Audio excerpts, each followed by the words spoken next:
week, you're learning all about changes to matter. You'll be learning about physical changes and chemical changes.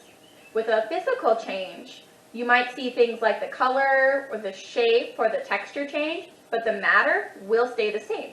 An example in your packets was a sponge being ripped or torn. The size and shape of the sponge changed, but it's still a sponge.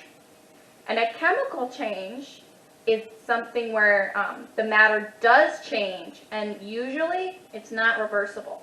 So if you see rust on a car or you cook something on the stove or in the oven, those are things that are chemical changes and can't be reversed.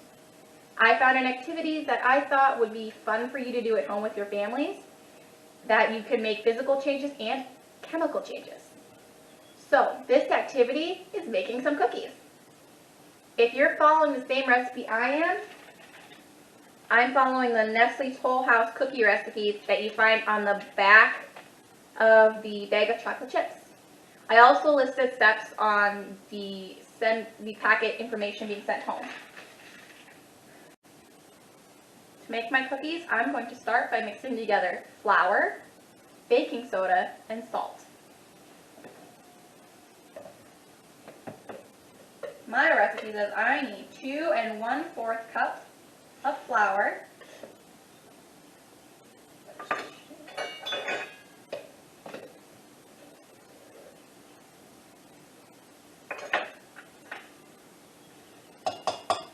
1 teaspoon of baking soda, and a teaspoon of salt. So now I have to mix all 3 of those together. Do you think when you're mixing together the flour, baking soda, and salt that you're making a physical change or a chemical change? Remember, in a physical change, you're not changing the type of matter, and in a chemical change, you are. So what kind of change do you think you just made? The next step in my recipe is to combine the butter, brown sugar, and vanilla extract in a bowl. And beat it until it's creamy.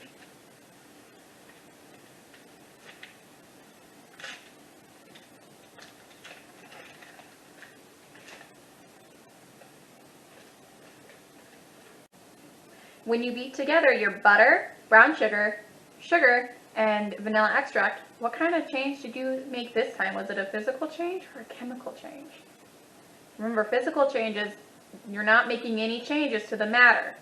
But a chemical change, you are making a change to the matter. Do you think you made a chemical change or a physical change here? Next step, after you've beaten those ingredients together, is to put 2 eggs in one at a time.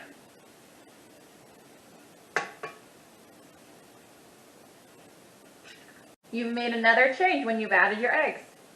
Another time to stop and think, did I make a physical change or a chemical change? After your eggs have been mixed in, it's time to add your flour, baking soda, and salt mixture. You'll want to add it slowly.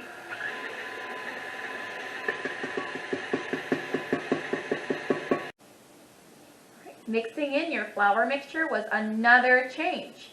Was this change a physical change or a chemical change this time? The last ingredient, if you're following my recipe, is chocolate chips. Do you think this is going to be a physical change or a chemical change when you mix them in?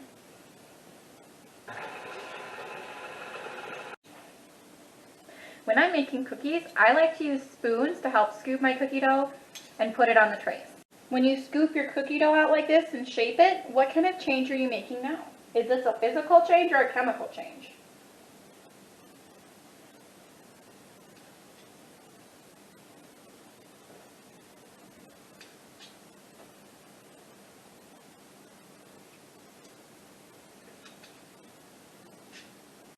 My cookies are ready to go in the oven now, so we're going to make another change while it's in the oven. While it's cooking in the oven, is that a physical change or a chemical change? I hope you had fun this week doing your activity and making physical changes and chemical changes while you make cookies to share. For this quick activity, you'll be making a type of mixture called a solution. You will either make a lemonade solution with water and lemonade powder, or a Kool-Aid solution with water, Kool-Aid packets, and sugar.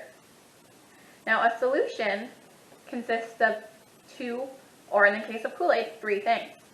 It consists of a liquid like water and whatever you're putting in to mix with the water. In this case, lemonade, Kool-Aid, or sugar. Now, what you add to the water is going to dissolve in it. That's what makes it a solution. While you're mixing together your solution, pay attention to what you're seeing, hearing, and feeling while you're mixing with the spoon. You might be able to see the powder or sugar at the bottom of your water while you mix it. You also might be able to hear the sugar or powder while you're stirring, and you might be able to feel it with your spoon too. You'll be able to tell when it's all the way mixed in, when it's fully mixed in, and your solution is done.